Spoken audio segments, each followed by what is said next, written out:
नमस्कार साथियों, स्वागत है हमारे YouTube चैनल टी नॉलेज वाणी में।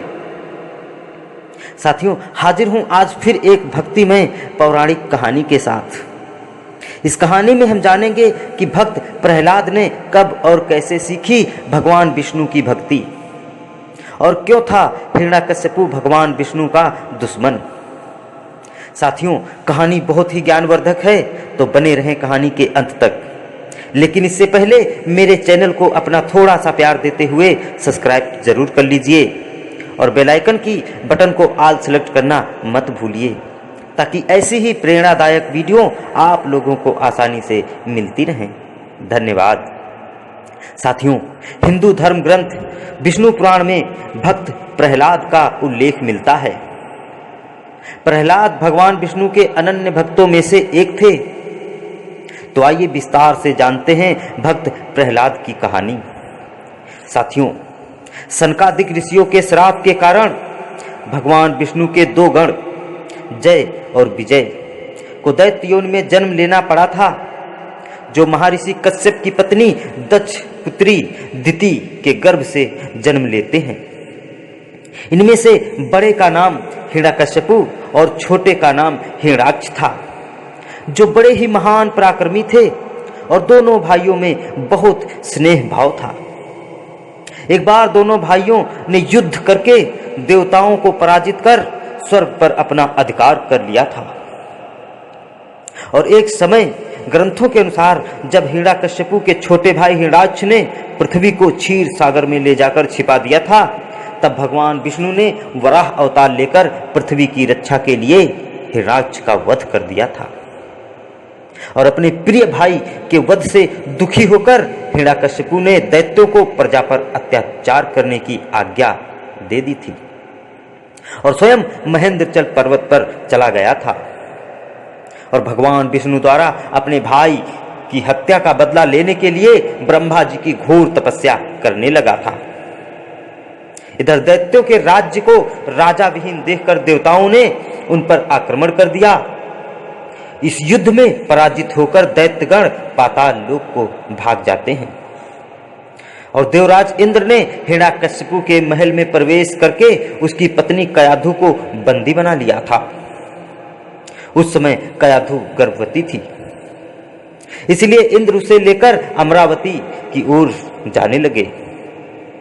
तब रास्ते में उनकी भेंट महर्षि नारद से होती है। नारद जी ने पूछा, इसे कहाँ ले जा रहे हैं? इंद्र ने कहा, देवर्षि, इसके गर्भ में हिरण्यकश्यपु का अंश है, उसे मारकर इसको छोड़ दूंगा। यह सुनकर नारद जी ने कहा, देवराज, इसके गर्भ में बहुत बड़ा नारायण का भक्त है, इसे मारना तुम्हारी शक्ति के बाहर है, अतः इसे छोड़ दो। नारद जी के कथन का मान रखते हुए इंद्र ने कयाधु को छोड़ दिया और स्वयं अमरावती की ओर चले गए। नारद जी कयाधु को अपने आश्रम पर ले जाकर बोले, बेटी, तुम यहाँ आराम से रहो जब तक तुम्हारा पति अपनी तपस्या पूरी करके नहीं आ जाता। कयाधु उस पवित्र आश्रम में नारद जी के सुंदर प्रवचनों का लाभ लेती हुई सुखपूर्वक रहने लगी, जिसका गर्भ में पल रहे शिशु पर भी गहरा प्रभाव पड़ा। समय होने पर कयाधु ने एक सुंदर पुत्र को जन्म दिया, जिसका नाम प्रहलाद रखा गया। इधर हिरण्यकश्यपु की तपस्या पूरी हुई और वह ब्रह्मा जी से मनचाहा वरदान लेकर वापस अपने राज को आ गया। कुछ समय बाद कयाधु भी पुत्र प्रहलाद को राजमहल में लेकर आ जाती है।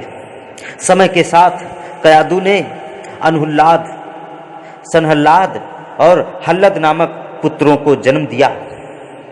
हिरण्यकश्यपु का सबसे बड़ा पुत्र प्रहलाद भगवान विष्णु का बहुत बड़ा उपासक था और सैकड़ों यातना प्रताड़ना के बाद भी उसने विष्णु की पूजा करना नहीं छोड़ा। एक बार हिरण्यकश्यपु ने अपनी बहन होलिका से कहा कि वह अपनी गोद में प्रहलाद को लेकर प्रज्वलित अग्नि में चली जाए, क्योंकि होलिका को वरदान था कि वह अग्नि में नहीं जलेगी। और जब होलिका ने प्रहलाद को लेकर अग्नि में प्रवेश किया तो प्रहलाद का बाल भी बांका नहीं हुआ और होलिका जलकर राख हो जाती है। इस प्रकार अंतिम प्रयास में हिरण्यकशिपु ने लोहे के एक खंभे को गर्म कर लाल कर दिया तथा प्रहलाद को उसमें चिपक जाने का आदेश दिया। इस बार स्वयं भगवान विष्णु प्रहलाद को बचाने के लिए आए और वे खंभे से नरसिंह के रूप में प्रकट हुए तथा हिरण्यकशिपु को महल के प्रवेश द्वार की चौखट पर, जो ना घर था ना बाहर था, समय था ना शाम थी ना रात था, भगवान विष्णु मनुष्य थे ना पशु थे, नरसिंह के रूप में अपने लंबे तेज नाखूनों से, जो ना अस्त्र थे ना शस्त्र थे, हिरण्यकशिपु का पेट चीरकर उसे यम के धाम पहुंचा दिया। और इस प्रकार हिरण्यकशिपु अपने अनेक वरदानों के बावजूद भी अपने खुद के दुष्कर्मों के कारण भयानक अंत को प्राप्त होता है और भक्त प्रहलाद का नाम भक्त प्रहलाद पड़ा। तो साथियों, ये थी आज की कहानी। आशा करता हूँ आप लोगों को जरूर पसंद आई होगी। अगर पसंद आई हो तो वीडियो को लाइक करिए, दोस्तों के साथ साझा करिए और मेरे चैनल को सब्सक्राइब करना बिल्कुल ना भूलिए। मिलते हैं अगले वीडियो में फिर एक नई ज्ञानवर्धक धार्मिक कहानी के साथ। तब तक के लिए नमस्कार।